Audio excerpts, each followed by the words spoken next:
शादी के कुछ साल बाद वो प्यार जो कभी आग की तरह धधकता था, वो अक्सर राख क्यों बन जाता है। ज्यादातर लोग प्यार में तो पड़ जाते हैं, पर उसे सही भाषा में व्यक्त करना नहीं जानते। उन्हें लगता है, अरे हम पति पत्नी हैं, प्यार तो अपने आप हो जाएगा। लेकिन सच्चाई यह है दोस्तों कि प्यार कोई साइलेंट कॉन्ट्रैक्ट नहीं है। यह एक जिंदा एहसास है जिसे रोज सींचना पड़ता है। अगर आप चाहते हैं कि आपका रिश्ता वक्त की आंधियों में भी बरगद के पेड़ की तरह अड़िग खड़ा रहे, तो सिर्फ प्यार करना काफी नहीं है, प्यार जताना और जीना भी सीखना पड़ेगा। नमस्कार दोस्तों, स्वागत है आपका आपके अपने चैनल ज्ञान विद चौहान में। और आज हम बात करेंगे उस जादू की जो टूटते हुए रिश्तों में भी जान फूंक सकता है। याद कीजिए, हनुमान जी के पास उड़ने की शक्ति थी, पर उन्हें खुद याद नहीं थी। जब जामवंत जी ने उन्हें उनकी ताकत का एहसास कराया, तभी वो आसमान छू पाए। रिश्तों में भी शब्द हमारे पंख होते हैं। आज मैं आपको बताऊंगा प्यार की वो 5 भाषाएं जो आपके रिश्ते को एक नई उड़ान देंगी। पहली भाषा है वर्ड्स ऑफ अफर्मेशन, शब्दों का जादू। शब्द कभी तीर बन जाते हैं तो कभी मरहम। सिर्फ आई लव यू कहना काफी नहीं है। सच्ची तारीफ और एप्रिसिएशन बहुत जरूरी है। अगर आप अपने पार्टनर से कहते हैं कि आज तुम बहुत सुंदर लग रही हो, या फिर तुम्हारी मेहनत कमाल की है, तो ये शब्द उनके दिलों में फूल की तरह खिलते हैं। लेकिन ध्यान रहे, ताने, व्यंग, छोटी छोटी बातों पर अपमान, ये वो दीमक हैं जो रिश्ते को अंदर से खोखला कर देते हैं। इसलिए खाने में नमक अगर ज्यादा हो जाए, या फिर कोई बर्तन टूट जाए, या फिर टॉवल बेड पर पड़ा रह जाए, तो उसे महाभारत मत बनाइए। This is the third time this week you've left your wet towel here. I just showered. It's not a big deal. I was going to pick it up. प्यार में शब्दों का चुनाव तलवार की धार पर चलने जैसा होता है, इसलिए संभल कर बोलें। दूसरी भाषा है एक्ट्स ऑफ सर्विस, मदद में छुपा हुआ प्यार। जब घर में एक ही इंसान सारा काम करता है, तो वो साथी नहीं, खुद को नौकर समझने लगता है।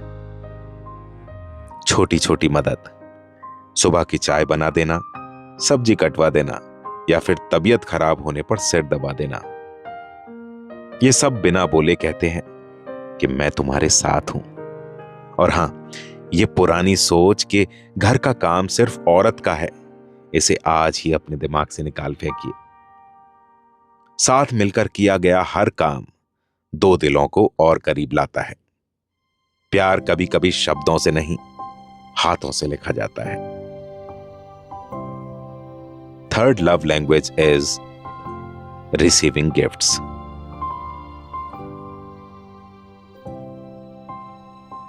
याद रखिए कि गिफ्ट सिर्फ एक चीज नहीं होता, वो यादों का एक टुकड़ा होता है। जब आप किसी को गिफ्ट देते हैं, तो आप उसे ये एहसास दिलाते हैं कि तुम्हारे बारे में मैं सोच रहा था। गिफ्ट का महंगा होना जरा भी जरूरी नहीं। एक गुलाब, एक चॉकलेट, या हाथ से लिखी हुई एक छोटी सी कविता। शादी के कुछ सालों बाद सब दिल को अक्सर लोग ये सब बंद कर देते हैं, और यहीं से रोमांस की लौ धीमी पड़ने लगती है। हमेशा याद रखिए, घर का सामान और गिफ्ट में फर्क है। सामान घर के लिए होता है और गिफ्ट दिल के लिए। Fourth language is quality time. एक ही छत के नीचे रहना साथ रहना नहीं होता। आजकल लोग साथ बैठते तो हैं, पर पति का ध्यान टीवी में और पत्नी का ध्यान फोन में होता है। दोस्तों, ये साथ नहीं, ये दूरी है। क्वालिटी टाइम का मतलब है बिना किसी डिस्ट्रैक्शन के सिर्फ एक दूसरे के लिए वक्त निकालना।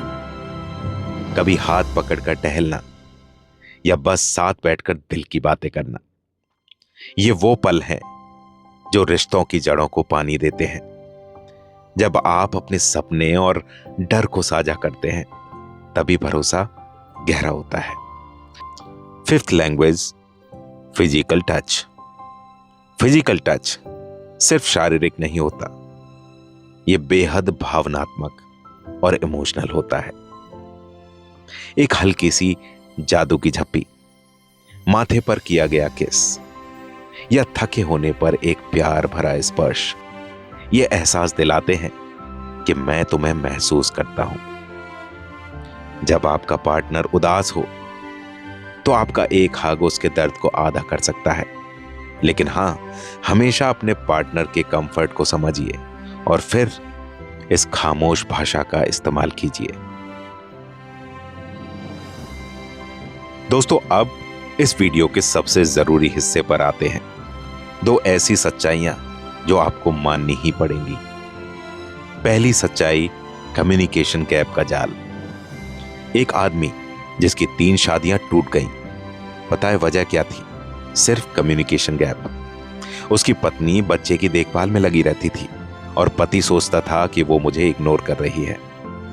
असल में पत्नी एक्ट्स ऑफ सर्विस की भाषा बोल रही थी, उसे मदद चाहिए थी। पर जब आपको अपने पार्टनर की भाषा ही समझ में नहीं आती, तो प्यार भी अजनबी लगने लगता है। दूसरी सच्चाई, दिल का लव टैंक। हम सब के अंदर प्यार का एक रिजर्वॉयर होता है, एक लव टैंक।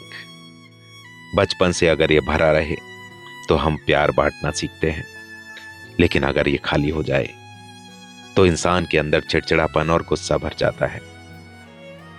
शादी में भी इस टैंक को बार बार भरना पड़ता है, वरना रिश्ते में दरारें आना तय है। इसलिए दोस्तों, आज ही अपने पार्टनर की प्राइमरी लव लैंग्वेज को पहचानिए।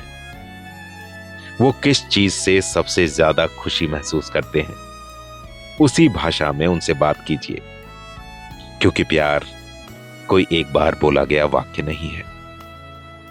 ये रोज लिखा जाने वाला एक खूबसूरत गीत है। जब आप इसे सही सुर में गाएंगे तो आपका रिश्ता जिंदगी भर मधुर बना रहेगा।